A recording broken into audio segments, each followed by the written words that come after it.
Over the past 6 years, Nepal's police force has recorded over 1,000 cases of human trafficking, and most of the victims were women. And some of them had been trafficked to China to be forced into marriages with Chinese men. Our correspondent Saloni Murarka sends us this report from Kathmandu, taking a deeper look into Nepal's trafficked brides. Take a look.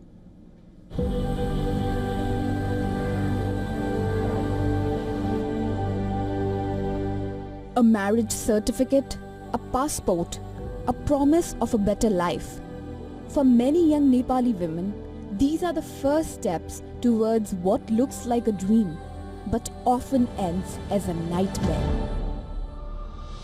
Fake and forced marriages involving Chinese men have quietly become one of Nepal's fastest growing trafficking routes. Human rights organizations say there is no exact data, but cases of fake and coerced marriages are rising sharply.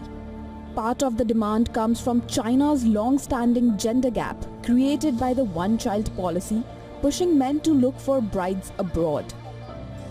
In the last 6 years, Nepal Police's Anti-Human Trafficking Bureau has charged 14 people, including 4 Chinese nationals, with bride trafficking. Since 2019, the Bureau, with support from the Nepal Embassy in Beijing, has rescued 6 Nepali women from China after the reported distress and abuse. According to Bureau authorities, a few cases involve women being forced into prostitution in China.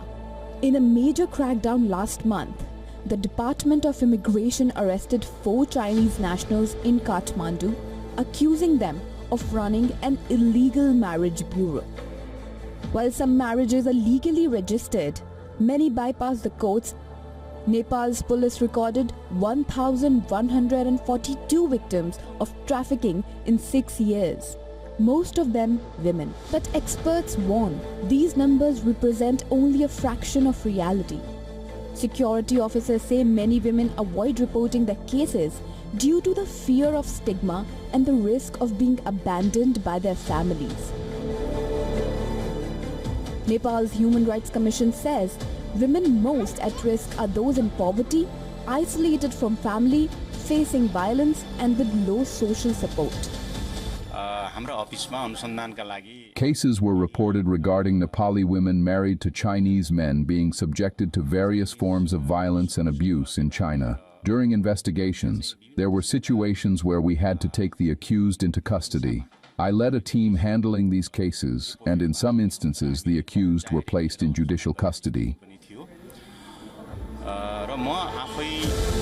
Once taken abroad, survivors describe physical and sexual violence, mental abuse, bonded labor, confiscation of passports, and being kept in custody-like conditions. The NHRC estimates 1.7 million Nepalis are at risk of trafficking.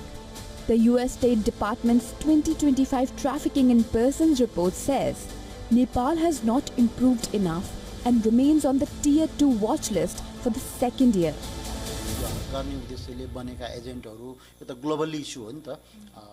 Women are increasingly becoming vulnerable to trafficking disguised as marriage. Social media often glamorizes lifestyles abroad, and many accept offers promising luxury and marriage. This makes them easy targets, and even women from well-to-do families are falling prey. Traffickers and agents target economically weak regions, promising better jobs or marriage, which leads to trafficking. The situation is becoming more and more vulnerable every day.